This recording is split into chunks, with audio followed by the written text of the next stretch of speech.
this lecture, we'll talk about effective communication skills and strategies.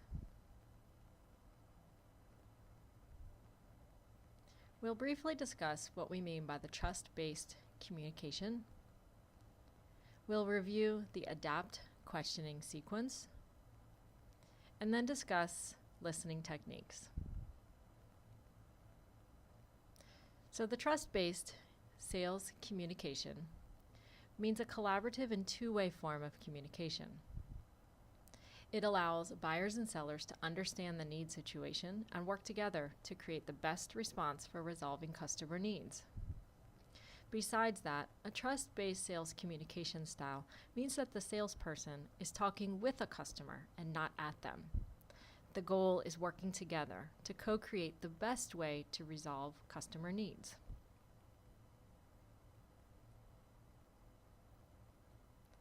Next, we're going to cover the ADAPT questioning system. ADAPT stands for Assessment, Discovery, Activation, Projection, and Transition. It uses a logic-based funneling sequence of questioning that goes from broad down to more narrow. The purpose is to identify and assess the buyer's situation, and then ask further questions that are generated to probe and discover more details regarding the buyer's needs and their expectations. This is what we mean by ADAPT questioning. Assessment questions are those that are pretty broad. They're asking the customer to give an overview or general facts that describe their situation. They should feel non-threatening, and no interpretation should be requested on the part of the salesperson. In general, they should be open-ended, which allows for the customer to provide maximum amounts of information. Here's an example. Can you tell me about the daily routine for your machine operators? This particular question is open-ended, and it's merely asking the customer or the prospect to describe something in their own words. And there's really no judgment. It really does not seek to make any conclusions, but rather gather as much information as possible from the client or the prospect. Discovery questions are those that start to probe information that was gained in the assessment phase. It seeks to uncover problems or maybe some dissatisfaction that the customer has that might lead to suggested buyer needs. They also tend to be open-ended questions to get as much information as possible.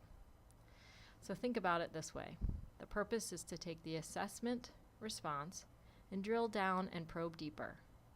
We're hoping to clarify and understand a customer situation. Something like this would be a discovery question. I understand you're looking for a way to improve the downtime spent on machine repairs. Can you tell me some of the problems you have with your current machinery? So here, we're trying to discover what are the actual problems that are occurring for this customer. The next set of questions are in the activation phase. The activation questions should show the negative impact of a problem that was discovered in the discovery sequence. They're implied or suggested needs that came up in the discovery phase. And they should be designed to activate the buyer's interest in and desire to solve that particular problem. Here's an example of an activation question stemming from the two above. What impact does the machinery downtime have on your daily output and or your monthly profit goals? The next set of questions should be projection type questions. These are the ones that switch the conversation from talking about problems to the benefits of fixing or solving the problem.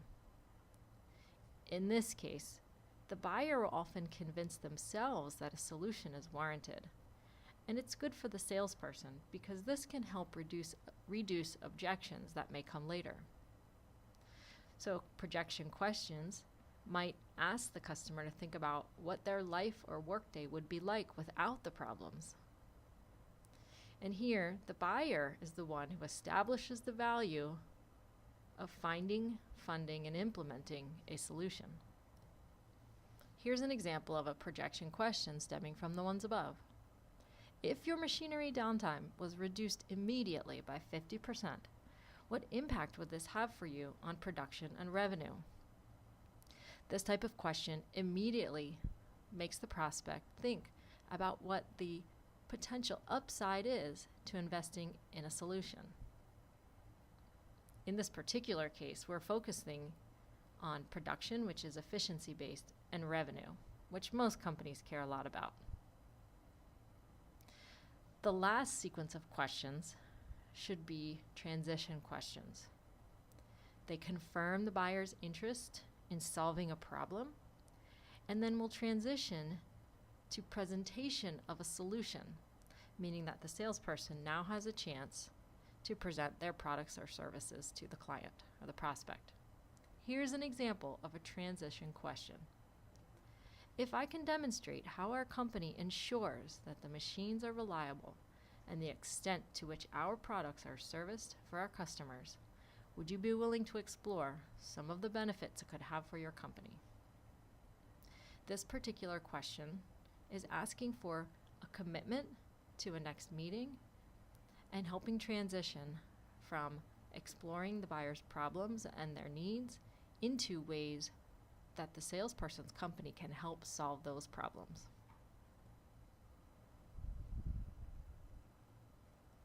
Let's talk about some of the facets of effective listening. I think we all might be able to think of someone in our lives that we know that are not good listeners. Take a look at this list and see if that person or those people are not good at some of these things. Do they pay attention when other people talk?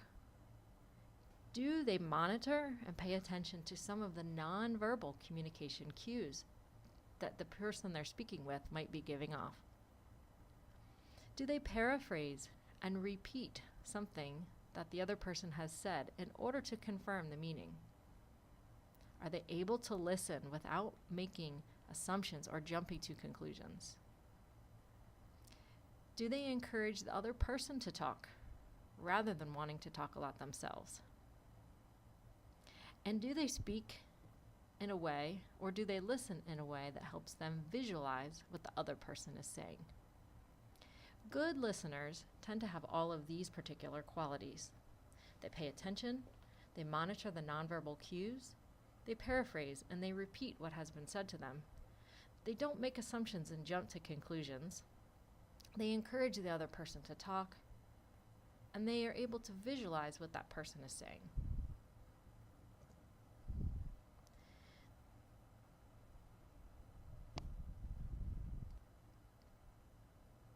Something that good and high-performing salespeople are able to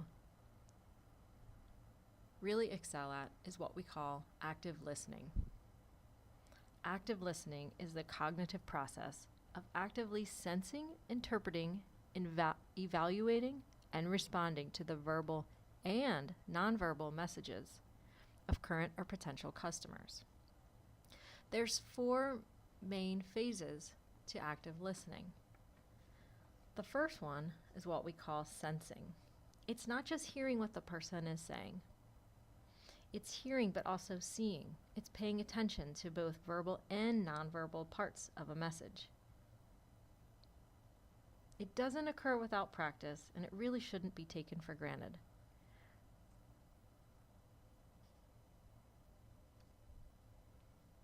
If you're like most people, you may be introduced to a new person and hear them speak for a couple of minutes, and then realize you can't even remember their name. But you can overcome this with practice. The next stage is what we call interpreting. After a message is received, it has to be interpreted correctly. If you incorrectly interpret a message coming from a buyer, you can lose the entire sales dialogue and the sales process at that time. It's important to consider both the content and the context of what the message is saying, or what the sender of the message is saying. And at this point, it's important to hold yourself back. Keep interpreting what you're hearing without responding. Make sure that you have a clear understanding of what the sender is saying. Next is evaluating. At some point, an active listener has to decide whether or not they agree or disagree with the sender's message. And this is what should happen in the interpretation stage. In the evaluation stage. This is where facts are sorted out from opinion and emotion. Sometimes the best way to go about the evaluation is to summarize some key points as if you were going to report them to others. Searching for areas of interest rather than judging what the message says can also facilitate this evaluation process. In the final stage is what we call responding. When you're listening to someone, they're expecting that at some point you are going to respond to what they're saying. So it's an expectation and a requirement for active listening to be effective. A two-way communication requires that the listener will respond to the sender at some point. Responses are important because they provide some kind of feedback to the buyer based on what they just said. If they're taking the time to talk to you, they're waiting for some type of response. Your response is not always just what you say, but keep in mind that your response can also be a nonverbal cue, maybe nodding your head or shaking your head. It might be looking around the room. What is the message that you're sending to the buyer when they're talking? Responses in the form of restating or paraphrasing the sender's message can give them a really strong signal that you're interested and that you understand what they said. And if not, it helps clarify that there's a disconnect between what they've said and what you understood.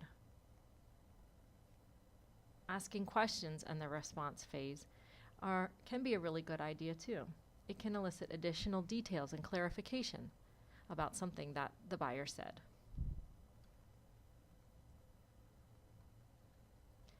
A minute ago I mentioned forms of nonverbal communication, like shaking your head or looking around the room. There's a lot of different ways that people communicate with each other without talking.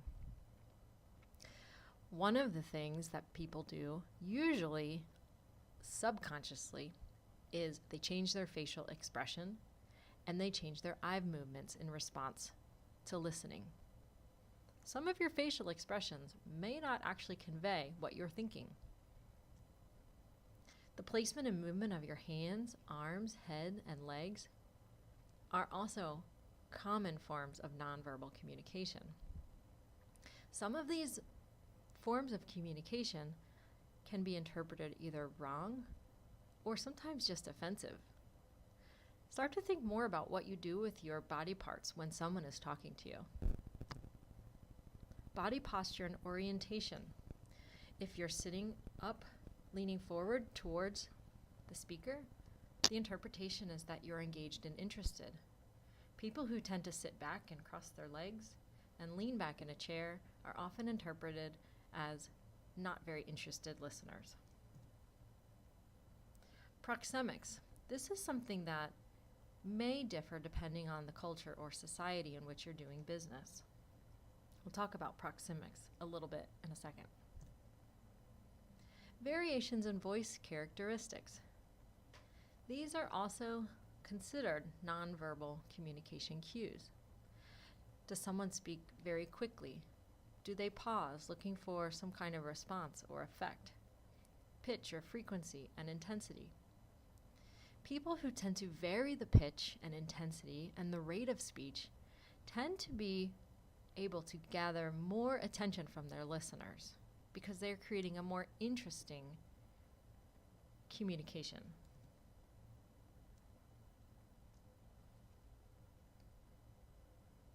Nonverbal clusters.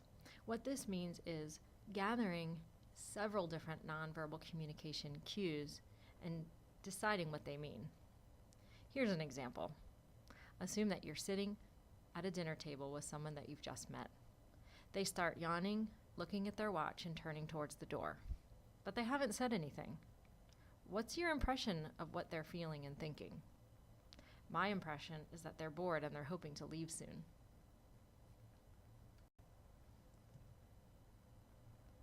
A minute ago, we mentioned proxemics.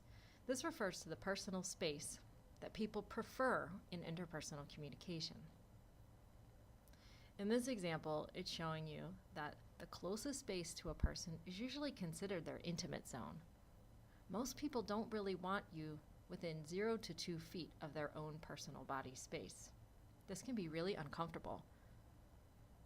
The personal zone is usually about 2 to 4 feet, but a social zone is 4 to 12 feet.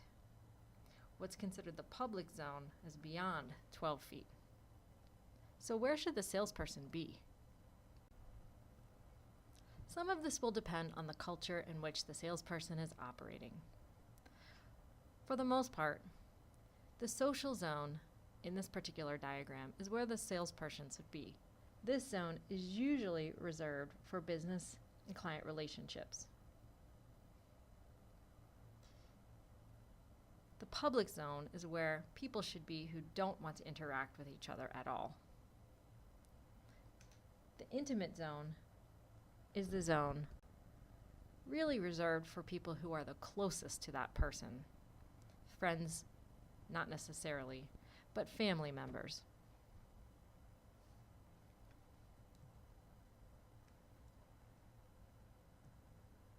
So in summary, the trust-based sales communication is a two-way collaborative interaction.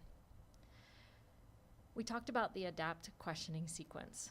The questions here are classified based on the amount and specificity of information desired and on strategic purpose. The ADAPT system is a prominent questioning system, and active listening involves sensing, interpreting, evaluating, and responding to messages. And finally, nonverbal communication includes a lot of different things. These are eye movements, facial expressions, and also variations in vocal characteristics. It can also refer to the space between yourself and your prospect or your client. Having a good handle on all of these things can help you become a better salesperson and perform better in a sales capacity.